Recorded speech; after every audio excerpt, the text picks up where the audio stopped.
Hey guys, welcome back to my channel. My name is Eleni. I'm a first-year dental student, and today I wanted to talk to you guys about the dental school application process.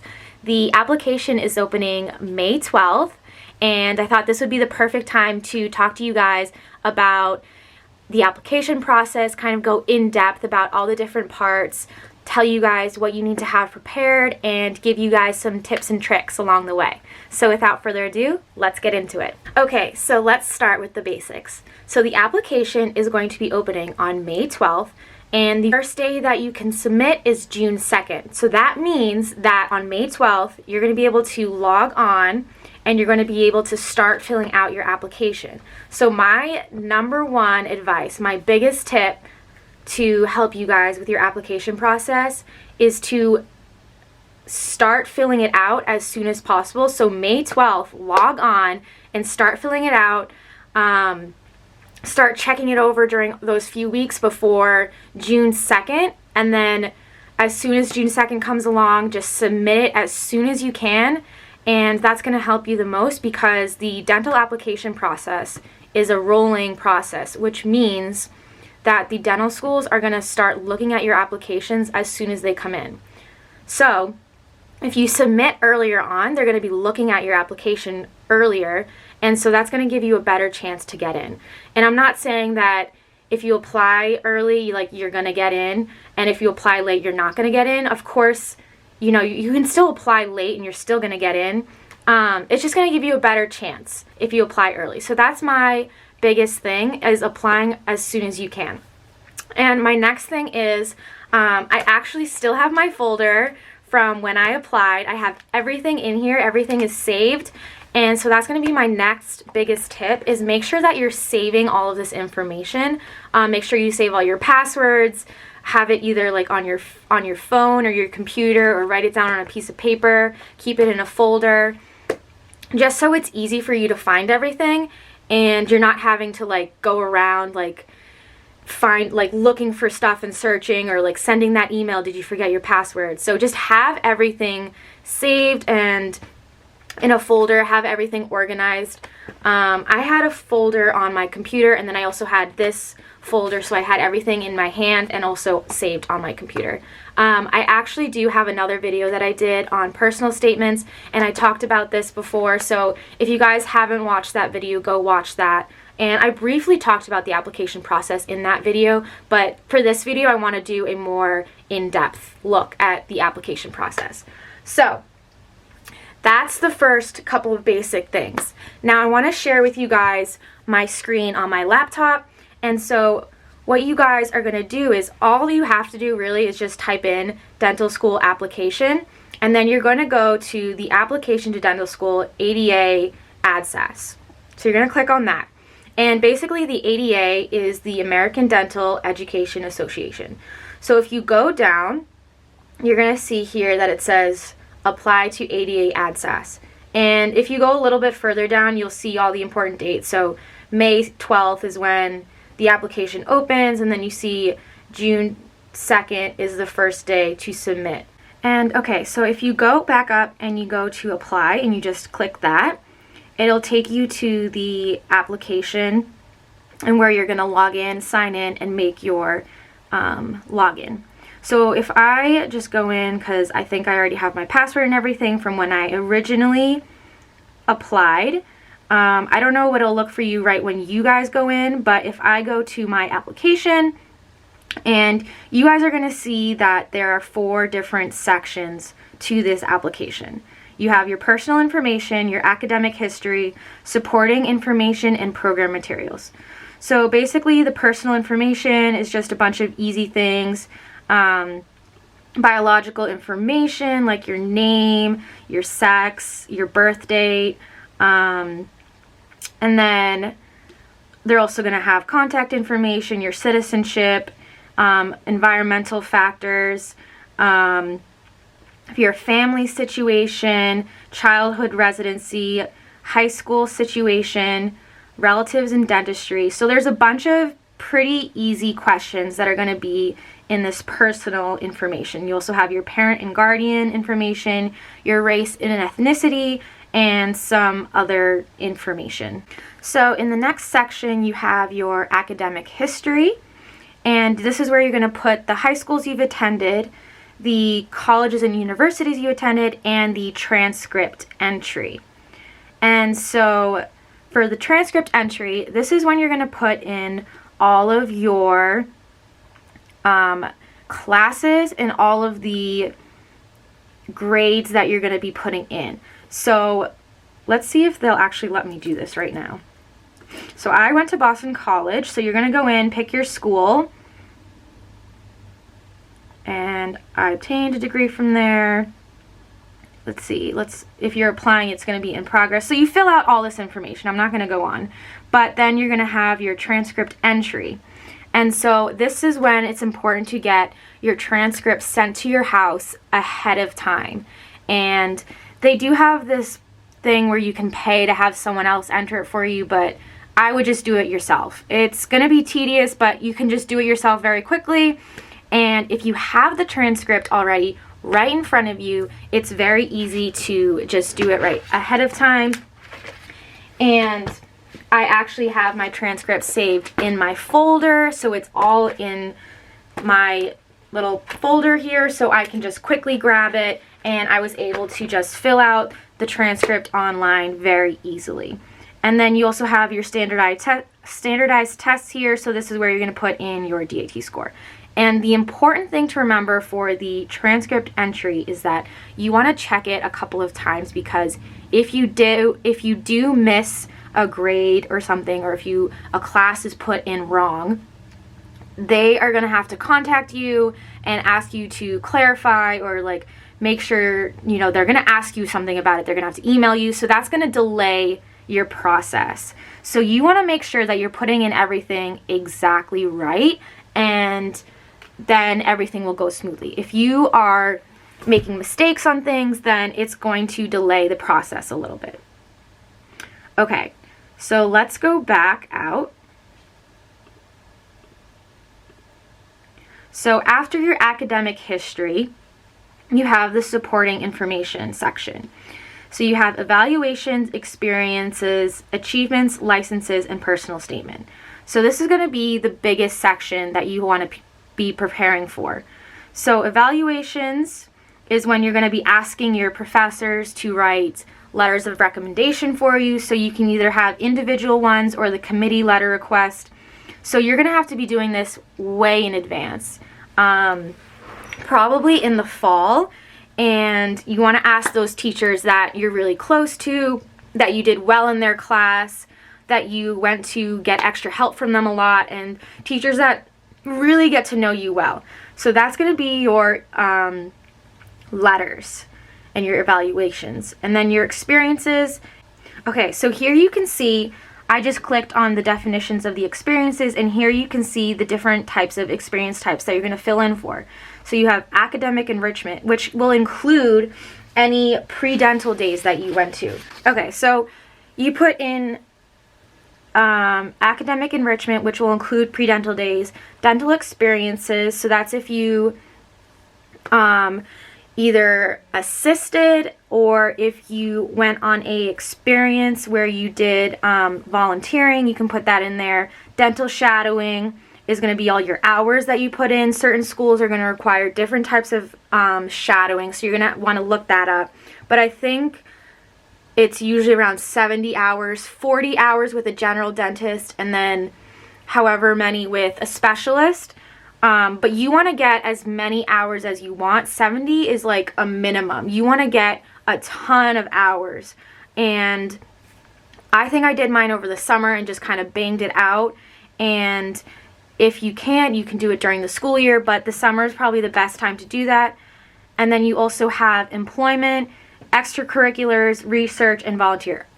So research for dental school is not required. You do not have to do research. If you do, that's great. It's going to look great on your application, but you do not have to do any research. And then you do want to have a lot of volunteer as well. Try and volunteer within the dental field because that will look really good, but even volunteering outside of the dental field is good as well. So these are going to be all the things that you've done, all the things that are going to make your application look really good. And you're going to have to write a little sentence about each one.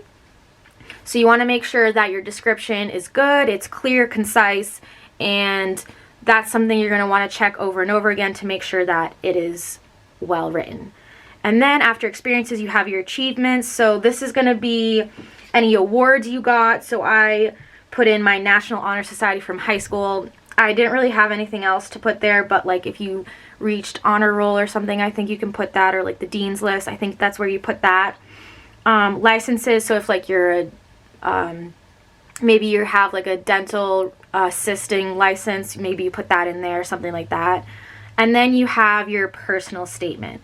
So the description right here says, write a brief statement expressing why you would like to be considered for the programs you're applying to, and then it says click here for more information. So there's going to be a ton of information for you guys to direct you in which way to go during the application process. So even if you don't get all the information you need from this video, there's going to be tons of information out there for you guys. So don't worry about anything. If you have questions on stuff, you can find it on the internet, find it through this page, ask your friends, ask people, like it's all going to be there, so don't worry.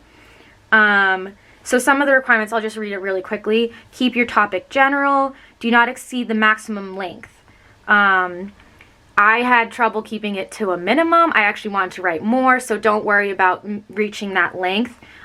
Use your own words, of course. Do not plagiarize at all, and then use simple formatting. So just keep it as simple as you can.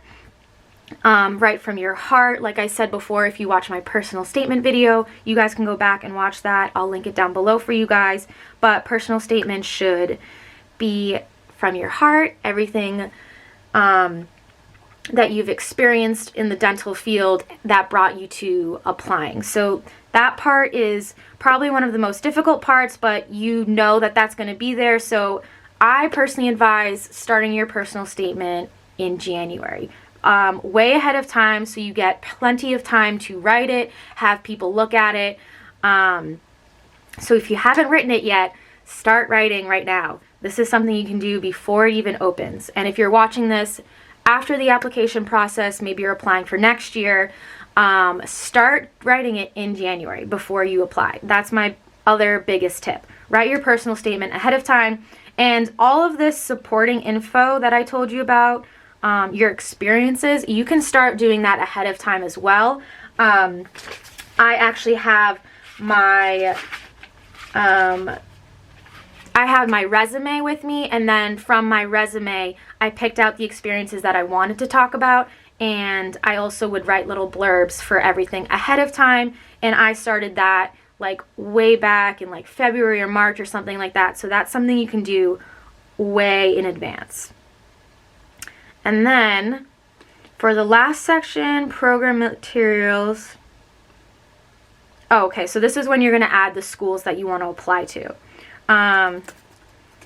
I don't think I can do that right now because it's not obviously open right now, so I can't show you, but this is where you're going to add your programs that you're going to apply to. So technically, really, the only big section you have is the supporting information, because personal information is going to be like easy, quick stuff about yourself.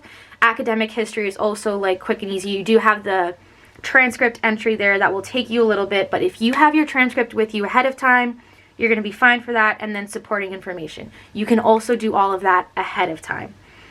And then once you've added your programs, you're going to submit your application. And there's all these fees and everything, and it is expensive, but you have to do it. You have to pay for this to submit your applications. So on May 12th, don't forget, you're going to sign on and you're going to start filling in all of this information. And then you're going to submit on June 2nd or as soon as you can.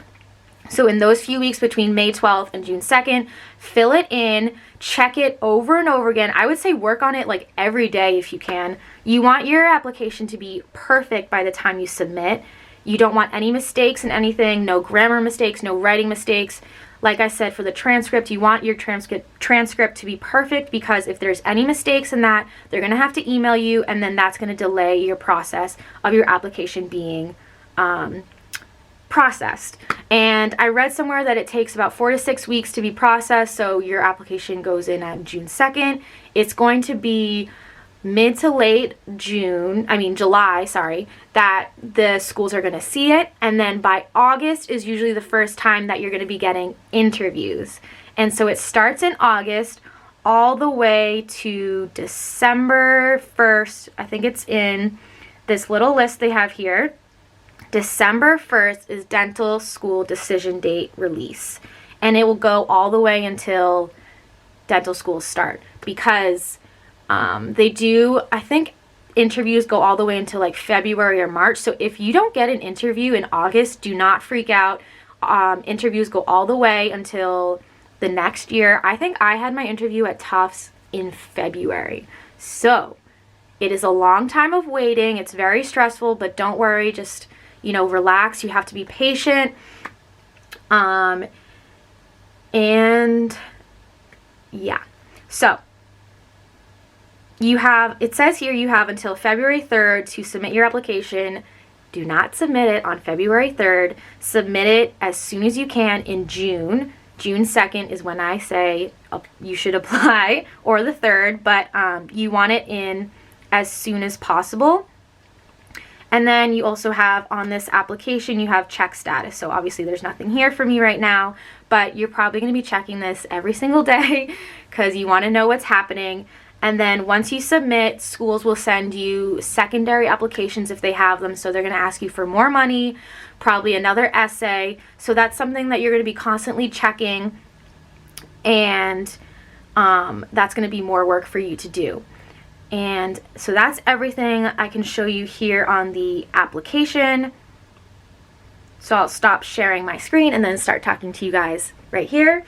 And so yeah, I printed out my entire application once I was done. So if that's something you guys want to do, print it all out. I think you can download it and save it onto your computer. I think that's something I did. So I still have my application right here. And I have it saved in this folder like I showed you guys before. And yeah, so then schools will reach out to you about secondaries, and then they'll reach out to you about interviews like whenever. But don't stress about the process. It's all going to be fine. If you get in, that's fantastic. Great. Congratulations. And if you don't get in, don't worry. People apply multiple times and it happens. If this is something you really want, you will do it and you will apply again. But yeah, this is exciting time. So enjoy it. Be excited. Apply to all the schools. So you're going to want to apply to around 15 schools, I think is the average. I don't think I applied to that many. I think I applied to like 8 or 10 or something like that, because I knew I wanted to go to Tufts or BU. I knew I wanted to stay in Boston. So I didn't really apply to that many schools. And if you are, you don't really care where you want to go, and you want to be diverse and you want to go to different kinds of places, apply to all those different places, apply to different cities, apply to places in cities that you've never been to and you want to go. But you want to make sure that you are happy with the place. So that's also something that will happen like during your interviews. You want to go to the place, check it out, and make sure you like it, because it's going to be 4 years of being there. But that's interview process. That's a whole other thing. But yeah, I think that's everything that I wanted to talk to you guys about the application process. So once again, opens May 12th. And you can submit June 2nd. I think that's the biggest thing to remember. Apply as soon as possible. Be organized with the application. Keep everything saved either on your computer or in a folder, like print everything out, write things down. Do research. And if you don't have everything you need from this video, make sure to go to the AdSAS site, and they have things that you can look up there, things you can read there. Do your research. Yeah, and I think you guys are going to be fine. I hope you guys enjoyed this video, and if you guys ever have any questions, make sure to, either comment down below with your questions and I will answer them, or you can DM me on Instagram. I will have my Instagram link down below. I'm always answering questions, so don't be afraid to reach out to me. I love getting questions from you guys, so if there's anything that's confusing or you don't know about, just reach out to me and I will answer. And yeah, I hope you guys enjoyed this video. Make sure to like this video and make sure to subscribe. I'm going to be having a ton of videos coming out soon, so make sure that you guys are subscribed to my channel so you don't miss anything. And yeah, thank you guys so much for watching, and I hope to see you guys in my next video. Bye!